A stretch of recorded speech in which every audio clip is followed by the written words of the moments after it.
बकरा ईद की वजह से आप जानते हैं पूरी दुनिया में कितना बड़ा माशी बूस्ट आता है, कितना बड़ा साइकिल चलता है बिजनेस का। जरा चलिए जरा आप, ये जानवर आते कहां से हैं? गांव के गरीब लोग जानवर अपने घर में पालते हैं, पूरा साल पालते हैं और उसके बाद मंडी में आकर उसे बेचते हैं। तो ये रकम पैसे वालों की जेब से निकलकर उन गांव के गरीब मुसलमानों तक पहुंचती है। जब ये सारे जानवर मंडी में आते हैं तो मंडी आबाद हो जाती है। मंडी में चारे वाले का बिजनेस भी चलता है, सुजुकी वाले का बिजनेस भी चलता है, कई मजदूरों को नौकरी मिल जाती है। जनाब रस्सी और उसके जो जानवर के बांधने का सामान होता है उन लोगों का भी कारोबार शुरू हो जाता है। और आगे चलिए, जब ये जानवर खरीद कर लोग अपने घर लाते हैं, हजारों लाखों लोडर और सुजुकी ड्राइवर और ट्रक ड्राइवर्स को रोजगार मिलता है। फिर जैसे ये मोहल्ले में आ जाते हैं तो मोहल्ले में भी आपने देखा होगा चौकीदार और मजदूर गरीबी लोग तो होते हैं, उनको संभालने के पैसे मिलना शुरू हो जाते हैं। मंडी और अतराफ में जो चारे की दुकानें होती हैं वहां जनाब उन लोगों को रोजगार मिलना शुरू हो जाता है। बच्चे खुश होते हैं और जब उसके बाद इसकी कुर्बानी होती है तो हजारों लाखों दुनिया भर में कसाब जो होते हैं, गोश्त फरोश्त होते हैं, उनको रोजगार मिलता है। एक कसाब होता है, 5-10 हेल्पर साथ आते हैं, उनको भी ईद के दिनों में मजदूरी मिल जाती है।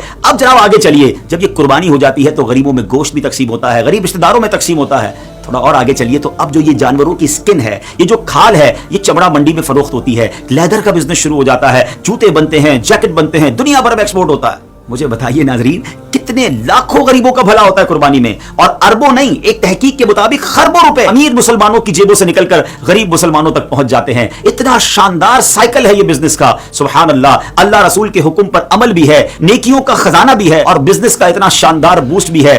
फिर एतराज किस बात का? उम्मीद है कि अल्लाह करीम के अहकाम में, शरीयत के अहकाम में लॉजिक तलाश करने की बजाय लब्बैक कहने की आदत डालेंगे और खुश दिली के साथ कुर्बानी कीजिए। अल्लाह करीम हम सबकी कुर्बानी को अपनी बारगाह में कबूल फरमाए।